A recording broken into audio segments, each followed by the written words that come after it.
ஆண்டவரும் உலக இரட்சகருமாகிய இயேசு கிறிஸ்துவின் இனிய நாமத்தில் யாவருக்கும் என் அன்பின் வாழ்த்துக்கள். வழிகளிலே நின்று பூர்வ பாதைகள் என்னவென்று கேட்டு விசாரித்து நல்ல வழி எங்கே என்று பார்த்து அதிலே நடவுங்கள், அப்பொழுது உங்கள் ஆத்துமாவுக்கு இளைப்பாறுதல் கிடைக்கும் என்று கர்த்தர் சொல்லுகிறார். எரேமியா 6:16. இப்பொழுதும் நீங்கள் உங்கள் வழிகளையும் உங்கள் கிரியைகளையும் சீர்படுத்தி உங்கள் தேவனாகிய கர்த்தருடைய சத்தத்தை கேளுங்கள். அப்பொழுது கர்த்தர் உங்களுக்கு விரோதமாய் சொன்ன தீங்குக்கு மனஸ்தாபப்படுவார். உங்கள் வழிகளை சிந்தித்து பாருங்கள் என்று சேனைகளின் கர்த்தர் சொல்லுகிறார். உங்கள் வழிகளையும் உங்கள் கிரியைகளையும் சீர்படுத்துங்கள், அப்பொழுது நீங்கள் இருக்கும் ஸ்தலத்திலே குடியிருக்க பண்ணுவார். கர்த்தருடைய வழிகளை காத்து கொண்டு வந்தேன், நான் என் தேவனுக்கு துரோகம் பண்ணினதில்லை. அவருடைய நியாயங்களெல்லாம் எனக்கு முன்பாக நிறுத்தினேன். நான் அவருடைய பிரமாணங்களை விட்டு விலகாமல் அவர் முன்பாக மன உண்மையாயிருந்து என் துர்க்குணத்துக்கு என்னை விலக்கி காத்து கொண்டேன் என்கிறார் தாவீது. நம்முடைய ஆவிக்குரிய வழிகளை சற்றே ஆராய்ந்து பார்ப்போம். கர்த்தருக்குள் இருக்கிறேன் என்று வெறும் வாயினால் அறிக்கை பண்ணாமல் கிரியைகளினாலே செயல்படுத்துவோம். தேவன் நம்மில் வாசமாய் உள்ளாரா? ஆவியானவர் நம்மை நடத்துகிறாரா? அல்லது மனுஷீக ஆவி நம்மை ஆளுகை செய்கிறதா என நம்மை சற்றே ஆராய்ந்து பார்ப்போம். உண்மையான இரட்சிப்பிலே இருக்கிறோமா? ஆவியின் அபிஷேகம் பெற்றுள்ளோமா? பெற்றதான அபிஷேகத்தை அனல் மூட்டுகிறீர்களா? அவரோடும் சமாதானத்தை கடைபிடிக்கிறீர்களா? அல்லது உலக காரியத்திலே கவனமாய் இருக்கிறீர்களா? சற்றே உங்களுடைய ஆவிக்குரிய வாழ்க்கையும் கிரியைகளையும் தேவனோடு உங்களுக்கு உள்ள உறவையும் சரிபார்த்து கொள்ளுங்கள். அப்படி இல்லாத பட்சத்தில் உங்களையே ஏமாற்றிக் கொள்ளாதீர்கள். விழிப்புள்ளவர்களாய் இருப்போம். இரட்சகர் சீக்கிரமாய் வரப்போகிறார். அவர் உங்களுக்கு பிரகாசமுள்ள மனக்கண்களை கொடுக்க வேண்டும் என்று வேண்டிக் கொள்கிறேன். எபேசியர் 1:19. தேவனுடைய சாயலாய் இருக்கிற கிறிஸ்துவின் மகிமையான சுவிசேஷத்தின் ஒளி அவிசுவாசிகளாகிய அவர்களுக்கு பிரகாசமாய் இராதபடிக்கு இப்பிரபஞ்சத்தின் தேவனவன் அவர்களுடைய மனதை குருடாக்கினான். தம்முடைய வல்லமையின் மகா மேன்மையான மகத்துவம் இன்னதென்றும் நீங்கள் அறியும்படிக்கு அவர் உங்களுக்கு பிரகாசமுள்ள மனக்கண்களை கொடுக்க வேண்டும் என்று வேண்டிக் கொள்கிறேன் என்கிறார் பவுல் அப்போஸ்தலன். கர்த்தருடைய பிள்ளைகளான நம் அனைவரின் ஆவிக்குரிய கண்கள் திறக்கப்பட வேண்டும். அப்பொழுதுதான் நாம் பெற்றதான வரங்களையும் வல்லமைகளையும் தரிசனங்களையும் வெளிப்பாடுகளையும் ஊழியங்களையும் அபிஷேகத்தையும் உபயோகப்படுத்த முடியும். ஆவிக்குரிய கண்கள் திறக்கப்படாமல் போனால் பின்ன எப்படி தேவ தரிசனங்களை பார்க்கவும் ஆராயவும் முடியும்? நம் கையிலே கொடுக்கப்பட்ட ஆடுகளை மேய்க்க முடியும். தரிசனம் இல்லாத இடத்தில் ஜனங்கள் விழுந்து போவார்கள் என்று சாலமோன் ராஜா கூறுகிறார். சொப்பனங்கண்டேன் என்று என் நாமத்தை சொல்லி பொய் தீர்க்க தரிசனம் உரைக்கிற தீர்க்க தரிசிகள் சொல்லுகிறதை கேட்டேன் என்று கர்த்தர் சொல்லுகிறார். எப்படியெனில் தேவ மனுஷனின் ஆவிக்குரிய கண்கள் திறக்கப்படாவிடில் மாம்சத்திலே காண்கிற சொப்பனமும் தரிசனமும் பொய்யாகத்தான் இருக்கும். ஆகவே விசுவாசிகளே, ஊழியர்களே, உங்களுடைய ஆவிக்குரிய கண்கள் திறக்கப்பட இப்பொழுதே உபவாசித்து ஜெபியுங்கள். அப்பொழுது உங்களுடைய ஊழியத்தில் அனல் பறக்கும். வைராக்கியமும் விரோதமும் எங்கே உண்டோ அங்கே கலகமும் சகல துர்ச்செய்கைகளும் உண்டு. யாக்கோபு 3:16. 6 காரியங்களை கர்த்தர் வெறுக்கிறார், 7 அவருக்கு அருவருப்பானவைகள். அவையாவன: மேட்டுமையான கண், பொய் நாவு, குற்றமற்றவர்களுடைய இரத்தம் சிந்தும் கை, தூராலோசனையை பிணைக்கும் இருதயம், தீங்கு செய்வதற்கு விரைந்தோடும் கால், அபத்தம் பேசும் பொய் சாட்சி, சகோதரருக்குள்ளே விரோதத்தை உண்டு பண்ணுதல் ஆகிய இவைகளே. நல் விஷயத்தில் வைராக்கியம் பாராட்டுவது நல்லதுதான், அதை எப்பொழுதும் பாராட்ட வேண்டும். உன்னிடத்தில் நீ அன்பு கூறுவது போல பிறனிடத்திலும் அன்பு கூறுவாயாக என்று வேத வாக்கியம் சொல்கிற ராஜரீக பிரமாணத்தை நீங்கள் நிறைவேற்றினால் நன்மை செய்வீர்கள். பட்சபாதம் உள்ளவர்களாய் இருப்பீர்களானால் பாவம் செய்து மீறினவர்கள் என்று நியாய பிரமாணத்தால் தீர்க்கப்படுவீர்கள். ஏனென்றால் இரக்கம் செய்யாதவனுக்கு இரக்கமில்லாத நியாய தீர்ப்பு கிடைக்கும். நியாய தீர்ப்புக்கு முன்பாக இரக்கம் மேன்மை பாராட்டும். அப்படியே விசுவாசமும் கிரியைகள் இல்லாதிருந்தால் தன்னில் தானே செத்ததாயிருக்கும். உங்கள் இருதயத்திலே கசப்பான வைராக்கியம் விரோதத்தையும் வைத்தீர்களானால் நீங்கள் பெருமை பாராட்டுதிருங்கள். இருங்கள். சத்தியத்துக்கு விரோதமாய் பொய் சொல்லாமலும் இருங்கள். உம்ரியின் குமாரனாகிய ஆகாப் தனக்கு முன்னிருந்த எல்லாரை பார்க்கிலும் கர்த்தரின் பார்வைக்கு பொல்லாப்பானதை செய்தான். 1 ராஜாக்கள் 16:30.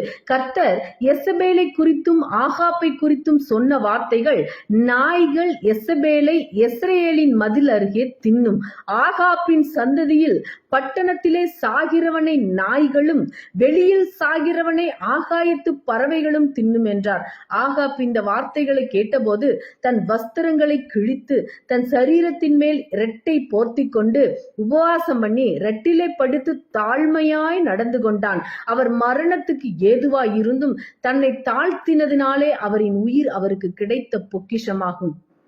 நீங்கள் இப்பொழுதே உபவாசத்தோடும் அழுகையோடும் புலம்பலோடும் உங்கள் முழு இருதயத்தோடும் என்னிடத்தில் திரும்புங்கள் என்று கர்த்தர் சொல்லுகிறார். சீயோனிலே எக்காலம் ஊதுங்கள், பரிசுத்த உபவாச நாளை நியமியுங்கள், விசேஷித்த ஆசரிப்பை கூறுங்கள் என்று யோவேல் தீர்க்கதரிசி சொல்லுகிறார். உபவாசம் தேவ பிள்ளைகளின் முதுகெலும்பு. அது எப்பொழுதும் உறுதியாய் இருக்க வேண்டும். ஜெபம் என்பது தேவனோடு உள்ள உறவு. தேவ உறவு எந்த காரணத்துக்காகவும் துண்டித்துக் கொள்ளக்கூடாது. தேவனோடு ஐக்கியமாகி இருந்தால் சத்துருவை எளிதாக முறியடிக்கலாம். வாதையும் பொல்லாப்பும் தீங்கும் நம்மை அணுகவே முடியாது. சத்துருவின் கோட்டை தகர்க்க வேண்டுமானால் எக்காலம் ஊத வேண்டியது அவசியம். உபவாசித்து பரிசுத்த ஆசரிப்பை ஏற்படுத்துவது அவசியம். யுத்தம் கர்த்தருடையது. நாமோ உபவாசத்திலும் ஜெபத்திலும் வேத வாசிப்பிலும் தேவ பிரசன்னத்திலும் அமர்ந்திருப்பது மிக மிக அவசியம். அப்பொழுது தேவன் உங்கள் விண்ணப்பத்திற்கு பதில் கொடுப்பார். கடினமான காரியத்தை என்னிடத்திலே கொண்டு வா, நான் வழக்காடுவேன் என்று கர்த்தர் சொல்லுகிறார். ஆதலால் நம் பிரச்சனையை கர்த்தரிடத்தில் சமர்ப்பிப்போம். அவரே நம் அனுகூலமான ஜெய பலமானவர். ஏற்ற காலத்திலே தேவன் உங்களை உயர்த்தும்படிக்கு அவருடைய பலத்த கைக்குள் அடங்கியிருங்கள். 1 பேதுரு 5:6. நீ கர்த்தருக்கு காத்திருந்து அவருடைய வழியை கைக்கொள். அப்பொழுது நீ பூமியை சுதந்திரித்துக் கொள்வதற்கு அவர் உன்னை உயர்த்துவார். துன்மார்க்கர் அறுப்புண்டு போவதை நீ காண்பாய். உங்களுக்குள்ளே யுத்தங்களும் சண்டைகளும் எதினாலே வருகிறது? உங்கள் அவயவங்களில் போர் செய்கிற இச்சைகளினால் அல்லவா? நீங்கள் விண்ணப்பம் பண்ணியும் உங்கள் இச்சைகளை நிறைவேற்றும்படி செலவழிக்க வேண்டுமென்று தகாத விதமாய் விண்ணப்பம் பண்ணுகிறபடியினால் பெற்றுக்கொள்ளாமல் இருக்கிறீர்கள். மனுஷனுக்கு தன் வாய் மொழியினால் மகிழ்ச்சி உண்டாகும். ஏற்ற காலத்தில் சொன்ன வார்த்தை எவ்வளவு நல்லது. சின்னவன் 1000மும் சிறியவன் பலத்த ஜாதியுமாவான். கர்த்தராகிய நான் ஏற்ற காலத்திலே இதை தீவிரமாய் நடப்பிப்பேன் என்கிறார் கர்த்தர். நன்மை செய்கிறதில் சோர்ந்து போகாமல் இருப்போமாக. நாம் தளர்ந்து போகாதிருந்தால் ஏற்ற காலத்தில் அறுப்போம். தீங்கு நாளில் அவர் நம்மை தம்முடைய கூடாரத்தில் மறைத்து நம்மை தமது கூடார மறைவிலே ஒளித்து வைத்து நம்மை கன்மலையின் மேல் உயர்த்துவார். உங்களிடத்தில் உள்ள தேவனுடைய மந்தையை நீங்கள் மேய்த்து கட்டாயமாய் அல்ல, மனப்பூர்வமாயும் அவலட்சணமான ஆதாயத்துக்காக அல்ல, உற்சாக மனதோடும் அந்தபடியே இளைஞரே மூப்பருக்கு கீழ்ப்படியுங்கள். நீங்கள் எல்லாரும் ஒருவருக்கொருவர் கீழ்ப்படிந்து மனத்தாழ்மையை அணிந்து கொள்ளுங்கள். பெருமையுள்ளவர்களுக்கு தேவன் எதிர்த்து நிற்கிறார், தாழ்மையுள்ளவர்களுக்கோ கிருபை அளிக்கிறார். அவர் உங்களை விசாரிக்கிறவர் ஆனபடியால் உங்கள் கவலையெல்லாம் அவர் மேல் வைத்து விடுங்கள். இப்பொழுதும் நீங்கள் உங்கள் வழிகளையும் உங்கள் கிரியைகளையும் சீர்படுத்தி உங்கள் தேவனாகிய கர்த்தருடைய சத்தத்தை கேளுங்கள். அப்பொழுது கர்த்தர் உங்களுக்கு விரோதமாய் சொன்ன தீங்குக்கு மனஸ்தாபப்படுவார். எரேமியா 26:13. பூமியிலே மனுபுத்திரர்களின் பாவமும் அக்கிரமும் பொல்லாப்புகளும் தேவன் கண்டு அவர்களை அழிக்க வேண்டும் என்று நினைத்தார். தாம் பூமியிலே மனுஷனை உண்டாக்கினதுக்காக கர்த்தர் மனஸ்தாபப்பட்டார். அது அவர் இருதயத்துக்கு விசனமாய் இருந்தது. அப்பொழுது கர்த்தர், நான் சிருஷ்டித்த மனுஷனை பூமியின் மேல் வைக்காமல் மனுஷன் முதற்கொண்டு மிருகங்கள் ஊரும் பிராணிகள் ஆகாயத்து பறவைகள் பரியந்தமும் உண்டாயிருக்கவைகளை நிக்கிரகம் பண்ணுவேன். நான் அவர்களை உண்டாக்கினது எனக்கு மனஸ்தாபமாய் இருக்கிறது என்றார். நான் சவுலை ராஜாவாக்கினது எனக்கு மனஸ்தாபமாய் இருக்கிறது.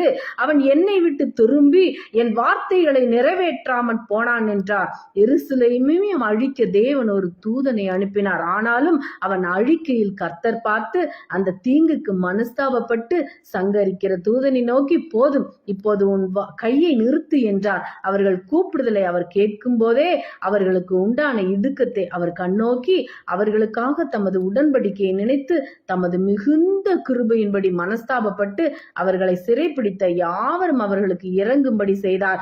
அவர்கள் தங்கள் பொல்லாத வழியை விட்டு திரும்பினார்கள் என்று தேவன் அவர்களுடைய கிரியைகளை பார்த்து தாம் அவர்களுக்கு செய்வேன் என்று சொல்லியிருந்த தீங்கை குறித்து மனஸ்தாபப்பட்டு அதை செய்யாதிருந்தார். ஆமேன், அல்லேலுயா.